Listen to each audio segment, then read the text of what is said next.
How do you get paid and pay people when you subcontract? When it comes to the federal government, often you may be awarded a prime contract. So I have a great example for you all. Let's take a look at this opportunity here. While toilets may not have been top of mind as you were scrolling through YouTube, but currently the federal government needs to lease portable toilets, as well as they need custodial servicing. Hey, why not? So let's say you've come across this opportunity. And if this platform looks new to you, I have a video on how to get registered in Unison.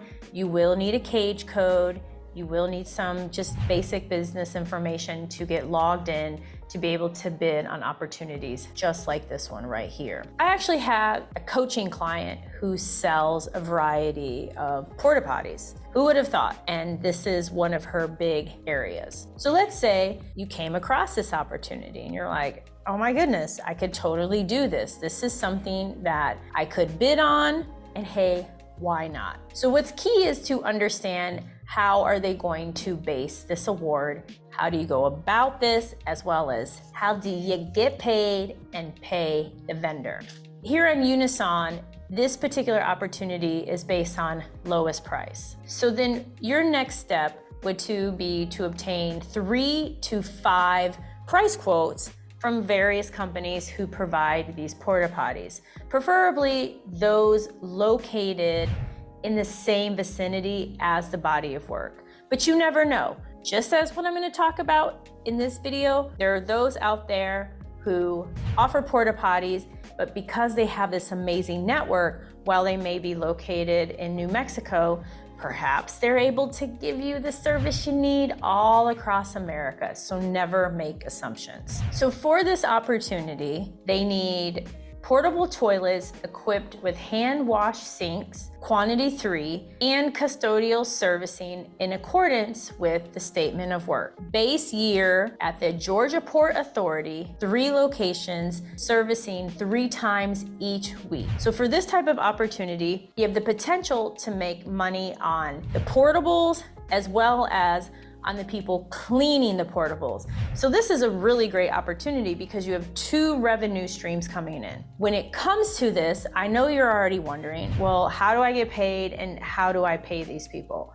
So I'm just gonna jump into it. You get paid by submitting your invoice to this particular agency, and I believe it's Customs and Border Patrol. Let me double check, you guys. So this particular agency is DHS, Border Enforcement Contracting Division. So more than likely, every month, you would submit an invoice to their system and receive payment into the same bank account that you have listed on and in Sam.Gov. That payment will arrive electronically anywhere from maybe 15 to 30 days. Following some different strategies, there are ways to speed up payment, but on average, it's 30 to 60 days. The way to really speed it up is through client relations. Techniques such as informing your point of contact that you've submitted invoice, including them on an email, giving them an attachment of the invoice. Because at the end of the day, there's usually a human being involved at least one step in the payment process. So keep that in mind. So if there's a holiday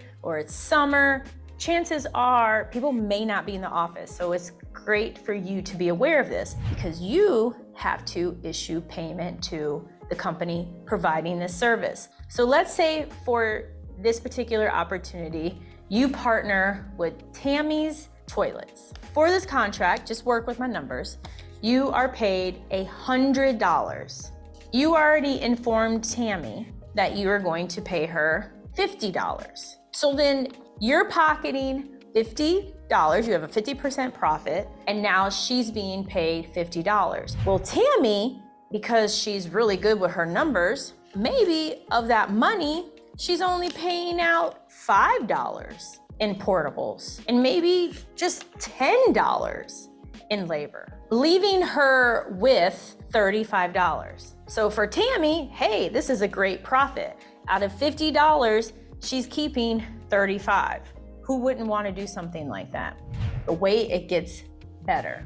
The people who are cleaning the actual portables Perhaps out of the $10 that they receive, they end up keeping $5 because they take the other $5 and sub that out to somebody else. It's no different than Amazon or the business model of take a sporting event. I recently saw Lizzo perform in Chicago, and I noticed many of the employees had different colored tops. I'm making an assumption, but bear with me.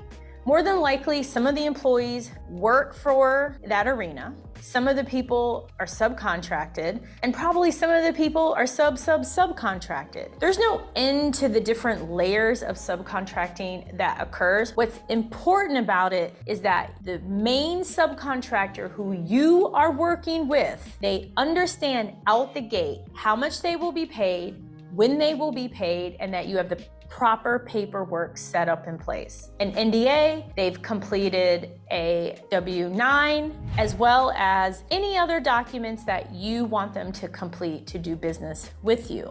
At the end of January, you are responsible for issuing 1099s to all of your subcontractors unless they are a corporation or they do not meet the threshold. I know 1 year the threshold was $600. So anyone who earned under $600, you didn't have to worry about sending them a 1099. But what it does is it sets you up for success, because then Tammy's Toilets, they know, hey, I'm gonna get my $50 the 10th of every month, and I will receive it electronically, or I'll receive it via a check, or maybe you've made some decision to send it through PayPal or ACH, who knows? But having that clarity is key, because at the end of the day, Tammy's Toilets providing the products and services to Border Enforcement Contracting Division, to Border Enforcement Contracting Division. And so then it's your job to ensure that everything is going accordingly, to project management.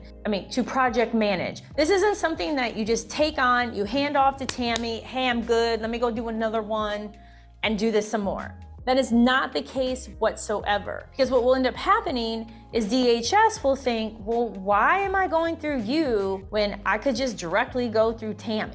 And you never want that to happen whatsoever. And while this example, I'm using portable toilets, you can fill in IT, training, construction, trucking, any type of industry. This is super common across the board. Many of the billion-dollar companies that are out there do the same thing. They'll subcontract to a company who will subcontract to a company who will then subcontract and will then subcontract.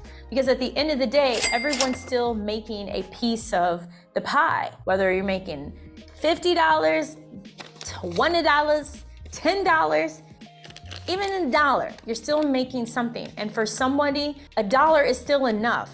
So when it comes to teaming, it's really important that you have this all set up out the gate and focus on profitability. So again, my name is Dr. Kizzy Parks. Thank you so much for watching the channel. Like, subscribe.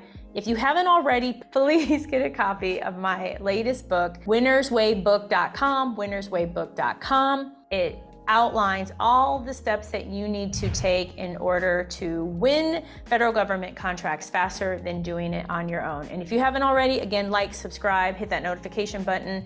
And as always, everything is possible.